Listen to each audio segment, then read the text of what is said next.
Hello students, welcome back. Myself Dr. Krishna Mishra, Associate Professor Zoology, सम्राट पृथ्वीराज चौहान राजकीय महाविद्यालय अजमेर।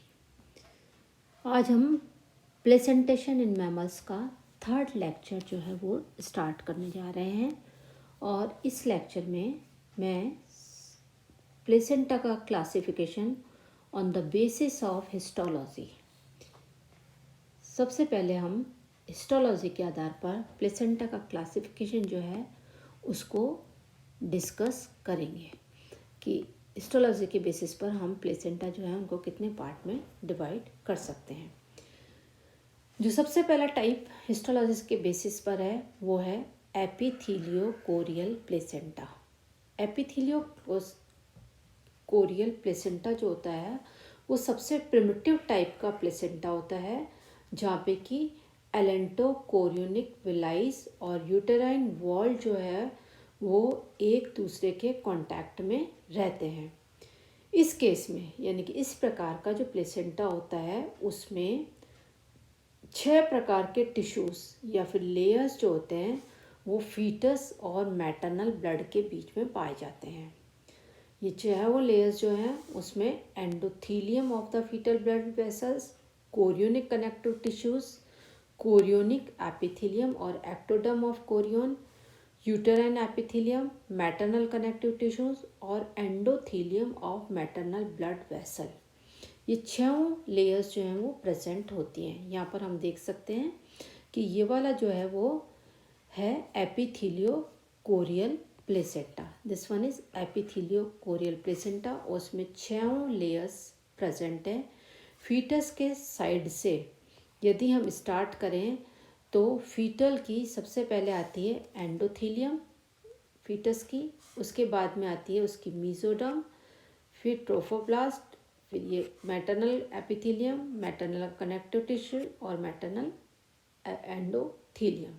तो इन 6 लेयर्स जो हैं ये इसके बीच में प्रेजेंट होती हैं।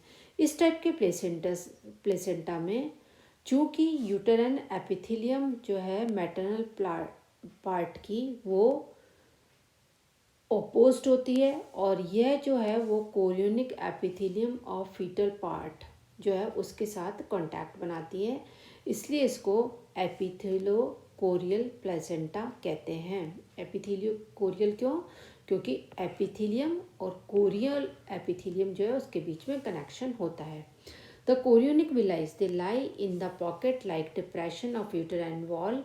The nutrients and oxygen going from the mother to the fetus, it have to cross the above mentioned 6 barrier। यानी कि ये जब मदर से फीटस की तरफ या फीटस से मदर की तरफ जब कोई भी चीज़ का जब ट्रांसपोर्ट होता है तो उस ट्रांसपोर्ट के दौरान उन 6 बैरियर्स जो कि इन दोनों के बीच में प्रेजेंट होते हैं, 6 बैरियर्स को पार करना होता है।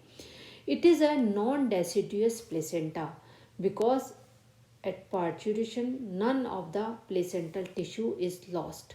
It is found in marsupials and ungulates like pig, horse, cats, etc.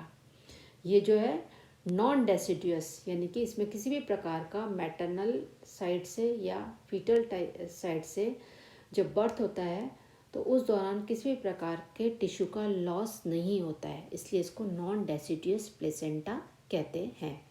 Marsupials में होता है, अनगुलेट्स में होता है। अब हम आते हैं सिंडेस्मो कोरियल प्लेसेंटा।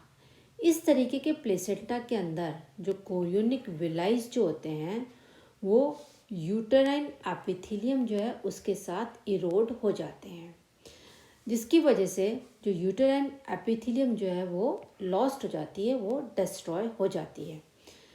इस लॉस की वजह से कोरियोनिक विलाइस जो होते हैं वो मैटरनल कनेक्टिव टिश्यू जो है उसके डायरेक्ट कांटेक्ट में आ जाते हैं, क्योंकि मैटरनल जो मदर की तरफ की जो यूटेराइन एपिथेलियम होती है वो ख़त्म हो जाती है और उसकी वजह से विलाइस जो है वो उसके कनेक्टिव टिश्यू जो है उसके डायरेक्ट कांटेक्ट में आ जाते हैं और केवल 5 ही बैरियर बचते हैं मदर और फीटस के ब्लड के बीच में। यह भी एक तरह का नॉन डेसिडुअस टाइप का प्लेसेंटा होता है और यह र्यूमिनेंट्स के अंदर जैसे कि काउस और शीप के अंदर ये प्रेजेंट होता है। यहाँ पर आप देख सकते हैं सिंडेस्मो प्लेसेंटा। सिंडेस्मो प्लेसेंटा जो है उसमें मदर की तरफ जो मैटरनल ये जो एपिथीलियम है, मैटरनल एपिथीलियम जो है वो डेस्ट्रॉय हो जाती है, तो ये डायरेक्ट जो है ये वाला टिश्यू जो है वो इसके कांटेक्ट में आ जाता है। विलाई जो है वो डायरेक्ट कांटेक्ट में आ जाते हैं मदर के कनेक्टिव टिश्यू के। थर्ड टाइप का होता है endotheliochorial placenta. Endothelial chorial placenta जो होता है, in such type of placenta only the uterine epithelium and the maternal connective tissue, both are eroded and they are lost. As a result, chorionic villi they come in direct contact with the endothelium of the maternal blood vessel. इसमें दो tissues जो हैं वो lost हो जाते हैं, दो tissues जो होते हैं वो डिस्ट्रॉय हो जाते हैं एंडोथीलियो कोरियल प्लेसेंटा में। एंडोथीलियो कोरियल जो है उसके अंदर कनेक्टिव टिश्यूज़ जो होते हैं वो लेयर जो है वो भी टेस्ट हो जाती है और एपिथेलियल लेयर भी टेस्ट हो जाती है। तो जो विलाइज जो होते हैं वो डायरेक्ट मदर जो है उसके ब्लड, ये यहाँ पे विलाइज जो होते हैं वो डायरेक्ट जो है कांटेक्ट में आ जाते हैं मैटरनल ब्लड के। With the loss of two barriers, that is uterine epithelium and maternal connective tissues, only 4 barriers they are left between the maternal and fetal blood. उसके बीच में केवल 4 ही बैरियर बचते हैं। ये एक डेसिडुअस टाइप का प्लेसेंटा होता है। Endotheliochorial placenta it is found in dogs, cat और बियर एटसेट्रा, इनके अंदर ये पाया जाता है।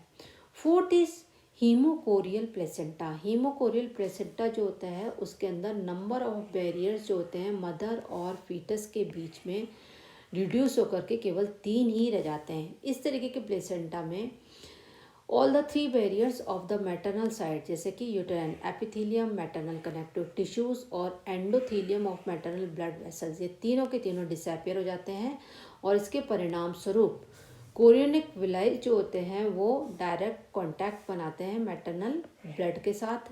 Actually the chorionic विलाइज they remain surrounded by blood sinuses lacking endothelial lining. These sinuses receive maternal blood from the uterine arteries. From the sinuses, blood passes to the uterine vein. Hemochorial placenta, it is also a deciduous placenta and it is found in the human moles and bats. इनके अंदर ये present होता है, deciduous होता है। फिर next आता है हीमो एंडोथीलियल प्लेसेंटा। इस प्रकार के प्लेसेंटा के अंदर uterine epithelium, maternal connective tissues, endothelial lining of the maternal blood vessels, fetus chorionic epithelium और कनेक्टिव टिश्यूज जो होते हैं वो सब इरोडेड और लॉस्ट हो जाते हैं।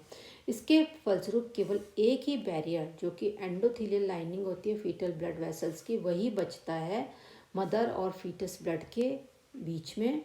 और यदि दूसरे शब्दों में कहा जाए तो जो फीटल ब्लड कैपिलरीज जो होती हैं वो मैटरनल ब्लड में फ्री हो जाती हैं। इस टाइप का प्लेसेंटा जो होता है गिनी पिग और रैबिट्स के अंदर पाया जाता है।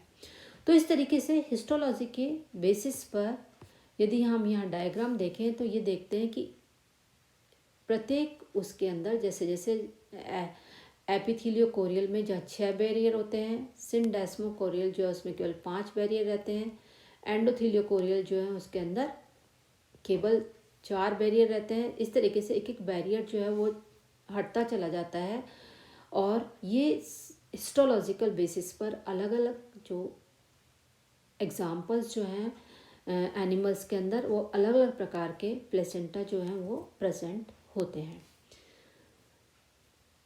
नेक्स्ट लेक्चर में हम फिर से प्लेसेंटा का क्लासिफिकेशन करेंगे दूसरे बेसिस के आधार पर, जिसमें जो मेन होगा वो है classification of placenta on the